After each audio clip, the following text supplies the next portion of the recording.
le podcast qui invoque votre esprit critique en ligne avec vous par Massif et Chute Magazine. Pour ce 3e épisode, la journaliste Sylvie Fagnard nous invite à découvrir l'ampleur des violences en ligne faites aux femmes et dessiner les contours possibles d'un Internet plus sûr. Bonne écoute. Connaissez-vous Salomé Saké ? C'est l'une des figures du journalisme nouvelle génération. Cette génération qui diffuse son travail autant sur les réseaux sociaux que dans des médias plus traditionnels. Sa communauté, ce sont 200 000 personnes qui la suivent, tant sur Instagram que sur X ou sur LinkedIn, où elle affiche 150 000 abonnés. Depuis le succès de son livre « Sois jeune et tais-toi », paru en 2023 aux éditions Payot, elle est devenue la porte-parole des moins de 30 ans. Et c'est pour ça que l'hebdomadaire Le Nouvel Obs l'affiche à sa une au printemps 2024. Pour le célèbre hebdomadaire, elle pose en compagnie de l'ancien président de la République, François Hollande, et débat avec lui en page intérieure du choc des générations. Dès la publication de cette photo sur les réseaux, Salomé Saké sait déjà que son bonheur de faire la une d'un grand magazine sera de courte durée. Les pires commentaires ne vont pas tarder à affluer sous les posts où elle partage avec sa communauté la photo de une et cet article. Et ça ne manque pas. Obligé, il la serre. Il a encore changé de poule, Flamby ? Salomé, la salope, va sucer le gros Flamby et tout sera dit. 3 smileys rigolards accompagnent ce dernier message. Insultes, sexualisation, ces réactions ne sont pas des surprises pour Salomé Saké. Elle y est tristement habituée. Elle réagit sur son compte Instagram. Être une femme, c'est s'exposer à ça. C'est systématique. Quelles que soient vos idées, votre physique, votre profession, il y aura toujours une part de commentaires comme ceci. En 2022, l'association féministe contre le cyberharcèlement commandait un sondage à l'Institut Ipsos sur les violences en ligne. 41% des sondés disaient en avoir été victimes. Parmi elles, on trouve 84% de femmes. La grande aventure du web n'avait pourtant pas commencé sous des auspices sexistes. Bien au contraire. Dans les années 90, au moment de la prise en main du réseau informatique mondial au-delà des cercles de scientifiques et de chercheurs et de chercheuses, une utopie prend corps. Celle d'un espace protégé des violences de genre, où les femmes et les personnes minorisées pourraient enfin s'exprimer librement. Spider Alex est sociologue, chercheuse en économie sociale. C'est aussi une des voix puissantes du féminisme cyberactiviste. Pour décrire ce qu'a été le web à ses débuts, elle se rappelle d'un dessin paru au début des années 1990 dans le New Yorker, le premier à évoquer Internet dans le célèbre magazine. Il y a un dessin de Steiner qui est apparu dans la revue Le New Yorker en 1993.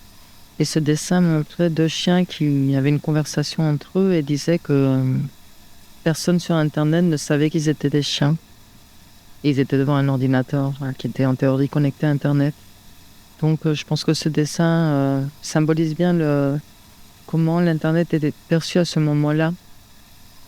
On avait une perception qu'il s'agissait d'un nouveau territoire dans lequel les gens pouvaient s'exprimer et pouvaient communiquer, pouvaient entrer en relation les unes avec les autres, les uns avec les autres, libérés d'une certaine façon du poids des préjugés et des stéréotypes et qui sont liés au sexe, à l'âge, à l'origine ethnique, à la caste, à l'orientation sexuelle, etc.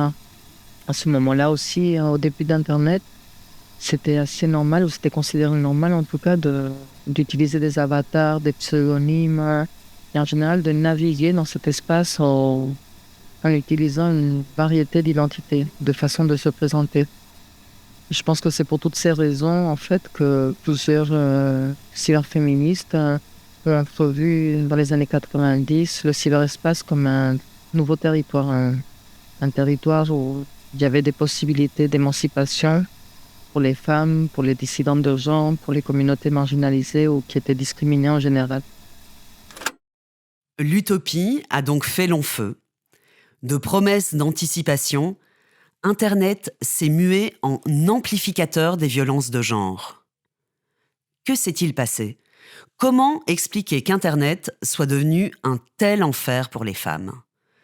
Pour Spider Alex, ces cyberviolences ont un lien direct avec le modèle économique qui a émergé sur Internet jusqu'à devenir majoritaire. En même temps, il y a eu une multitude d'investissements et de startups qui ont trouvé comment tirer profit d'Internet.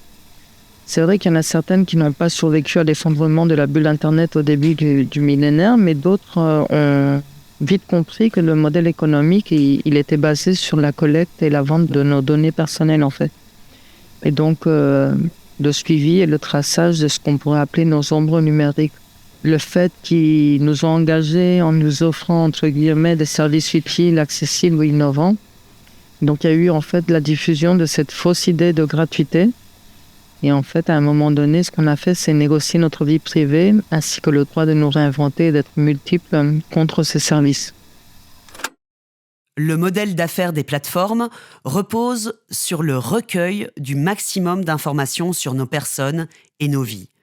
Leur design nous pousse à nous dévoiler par les contenus que nous likons ou les comptes auxquels nous sommes abonnés.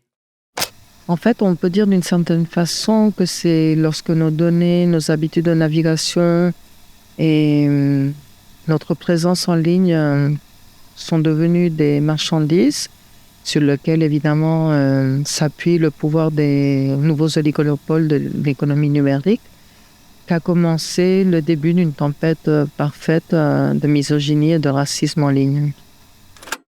Ce que Spider Alex veut dire, c'est que cette visibilisation de nos goûts, de nos préférences, de nos références aussi, a produit une sorte de retour de bâton. Pour les femmes, ou pour les hommes qui ne répondent pas aux normes de leur genre, cette mise en lumière a produit un déchaînement de haine à leur encontre, parce qu'ils et elles étaient poussés à être eux-mêmes. Il n'y a pas de raison qu'Internet échappe au travers du monde réel. Un monde réel marqué encore et toujours par les stéréotypes de genre. Un récent rapport du Haut Conseil à l'égalité, publié en janvier 2024, le montrait encore. Un exemple, 70% des hommes interrogés pensent que c'est à l'homme de prendre en charge financièrement leur famille. Et les femmes sont 63% à le penser aussi. Internet ne fait que reproduire et souvent amplifier des stéréotypes, des mécanismes qui sont déjà à l'œuvre dans la vie réelle. C'est-à-dire que les réseaux sociaux n'ont pas inventé la misogynie, ils n'ont pas inventé la domination patriarcale, ils n'ont pas inventé toutes les discriminations. Mais par contre, ce sont des espaces où les gens se sentent peut-être un peu plus autorisés à exprimer des points de vue ou à commettre certains actes illégaux, par ailleurs, beaucoup plus extrêmes que dans la vie réelle, en se sentant protégés derrière un écran. Et donc là-dessus, on observe que en fait, Internet est dans un continuum en fait, des violences et les violences et les discriminations qu'on peut retrouver dans la rue, chez soi, se retrouvent aussi en ligne. La personne que vous venez d'entendre, c'est Pauline Ferrari. Elle est journaliste et documente dans son travail au quotidien les questions de genre au prisme des cultures web. Elle a enquêté pendant de longs mois sur un phénomène qui illustre le sexisme profondément ancré dans les pratiques numériques, le mouvement masculiniste. Et cette enquête, elle en a fait un livre, Formé à la haine des femmes, paru chez J.C. Lattès en 2024. Alors, le masculinisme, qu'est-ce que c'est ? Les sociologues Mélissa Blé, Francis Dupuy-Derry et Christine Barr le définissent comme une branche de la pensée antiféministe. En fait, les masculinistes, c'est un mouvement social, politique, qui viserait à mettre en pratique cette pensée antiféministe. Donc, pour expliquer de manière peut-être plus simple, ce sont des hommes, j'allais dire en grande majorité, mais totalement, ce sont des hommes qui ne veulent pas perdre leur pouvoir et qui se sentent menacés par les avancées sociales, progressistes, notamment féministes. En fait, ils sont persuadés que l'avancée des droits, et notamment l'avancée des droits vis-à-vis des femmes, leur fait perdre leur position en tant qu'hommes, leur fait perdre leur pouvoir. Et le but des masculinistes, c'est de retrouver cette domination et de retrouver ce pouvoir. Dans le rapport du Haut Conseil à l'égalité sur le sexisme, dont nous parlions tout à l'heure, on retrouve les traces de cette pensée masculiniste. 39% des 15-24 ans et 40% des 25-34 ans considèrent qu'il est difficile d'être un homme dans la société actuelle. 37% des hommes, tous âges confondus, considèrent que le féminisme menace la place des hommes dans la société. Et cette vision du monde a des conséquences bien réelles, dramatiques même. Mardi 28 janvier 2020. Mélanie, 34 ans, est assassinée à son domicile d'Équevilly, dans les Yvelines. Le crime est effroyable. La jeune femme a reçu plus de 80 coups de couteau. La police compte 145 jets de sang projetés sur les murs. L'auteur de ce meurtre d'une violence hallucinante est l'ancien compagnon de la victime. Il se nomme Michael Filetas. Prof de Zumba, il a aussi une autre activité. Sur une chaîne YouTube à son nom, il dispense des conseils en séduction. Il dit vouloir aider les hommes en manque de confiance à devenir de véritables Don Juan. Mais derrière ce discours, Filetas dispense sa vision haineuse des femmes, toutes des manipulatrices, selon lui, qui retireraient des bénéfices des sacrifices des pauvres hommes. Quant aux hommes, justement, il leur déconseille vertement de se montrer féministes.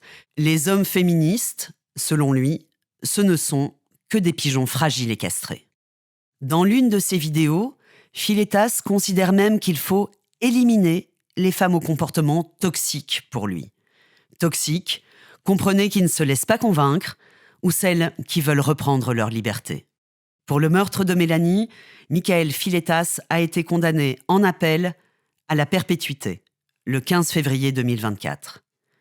Au moment de ce verdict, sa chaîne YouTube reste accessible.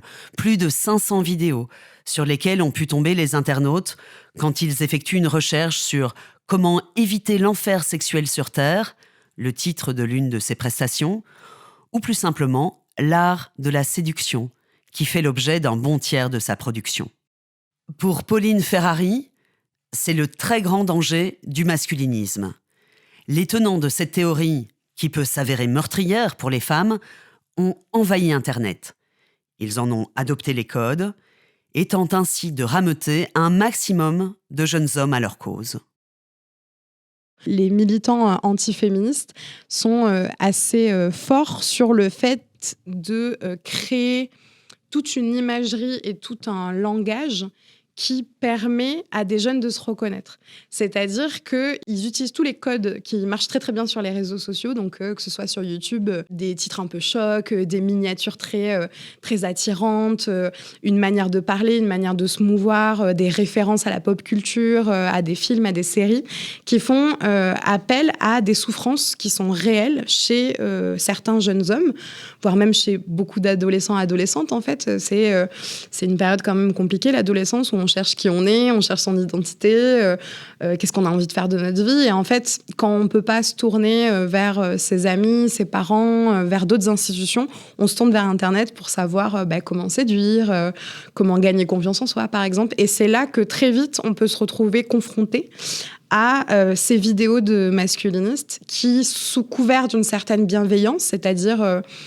ces hommes-là, ils disent « Moi, je veux vous aider. Je veux vous aider à reprendre votre vie en main, à devenir un super séducteur. » En fait, on peut tomber rapidement dans une espèce de spirale à tendance conspirationniste, en fait, d'un virilisme et d'une masculinité violente, dominante, qui vise à écraser les autres hommes et qui vise à écraser les femmes. Pour la journaliste, les masculinistes seraient même en passe de gagner la bataille des opinions sur le net, avec une conséquence très grave, l'effacement des discours féministes et même des femmes, tout court.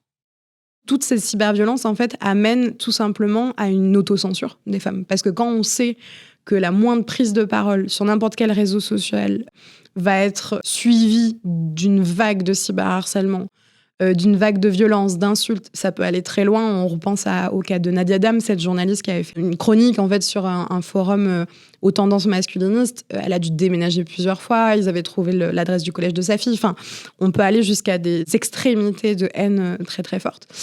Et donc là-dessus, ça amène de l'autocensure, ça amène aussi une certaine détresse chez les femmes qui sont victimes de ces violences, surtout quand on voit que les plateformes de réseaux sociaux ne font pas leur travail de modération, c'est-à-dire que les contenus féministes sont beaucoup plus censurés que les contenus masculinistes, ce qui peut paraître assez étonnant, mais en fait, comme c'est des contenus qui font gagner de l'argent aussi aux plateformes, comme c'est des contenus très populaires, il n'y a pas forcément de raison de les censurer ou de les modérer en tout cas. Et donc quand on voit qu'il n'y a personne pour nous aider, la question des cyberviolences est encore très peu et très mal prise en charge par les services de police et de justice. On a encore très peu de personnes qui sont condamnées pour des actes de cyberviolence seules, j'ai envie de dire. En fait, on n'a pas envie de s'exprimer parce qu'on n'a pas envie de risquer la haine et ça paraît assez logique aussi. Et donc, c'est une guerre de discours. Et les masculinistes sont en train de gagner cette guerre de discours en censurant aussi celles qui pourraient exprimer leur point de vue. Certaines victimes de cyberharcèlement ont pu trouver réparation auprès de la justice. On pense à Nadia Dam, dont parlait Pauline Ferrari, mais aussi à la chanteuse Oshi ou au chanteur Eddie De Pretto, objet de milliers d'injures homophobes, parce que les masculinistes ne s'en prennent pas qu'aux femmes, mais à toutes celles et ceux qui ne cochent pas les cases de leur vision de la virilité dominante. Néanmoins, les moyens de la police et de la justice restent limités pour traquer le cyberharcèlement. En particulier quand il ne touche pas des célébrités, mais des usagères et usagers lambda des réseaux sociaux. Pour décourager les harceleurs en puissance, on n'hésite pas à brandir une autre arme, la fin de l'anonymat sur Internet. Derrière cette proposition, l'idée que les harceleurs oseraient moins se lâcher si leur nom apparaît clairement sur leur compte. L'illusion de l'anonymat, parce qu'il s'agit bien d'une illusion, personne n'est anonyme en ligne, toute publication peut être remontée jusqu'à son auteur grâce à l'adresse IP des ordinateurs. L'illusion de l'anonymat, donc, est bien un accélérateur de cyberharcèlement. Mais le remède ne peut-il pas s'avérer pire que le mal ? La fin des pseudos sur les réseaux sociaux, les harceleurs ne seraient pas les seuls à en pâtir. À ce sujet, Spider Alex nous met en garde. Il y a beaucoup de gouvernements totalitaires et non qui instrumentalisent les politiques de cybersécurité pour renforcer la répression et la dissidence et réduire l'espace de la société civile. Lorsqu'on essaie de persécuter le droit à l'anonymat en ligne, et on le fait généralement sous le couvert de la lutte contre la désinformation, contre les fake news, contre le harcèlement, contre les campagnes de diffamation, pour protéger les mineurs. Et c'est devenu monnaie courante. En fait, de voir des gouvernements développer des politiques de cybersécurité avec ces arguments pour pouvoir renforcer la répression, en fait.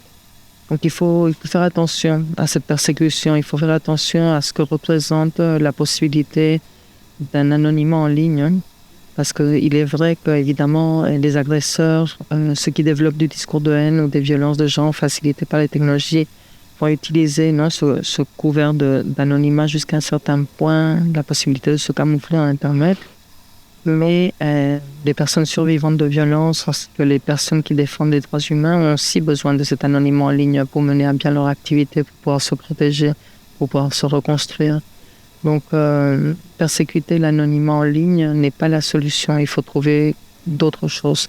Il faut créer des espaces connectés qui soient beaucoup plus inclusifs, qui facilitent l'expression d'une diversité de voix et de personnalités.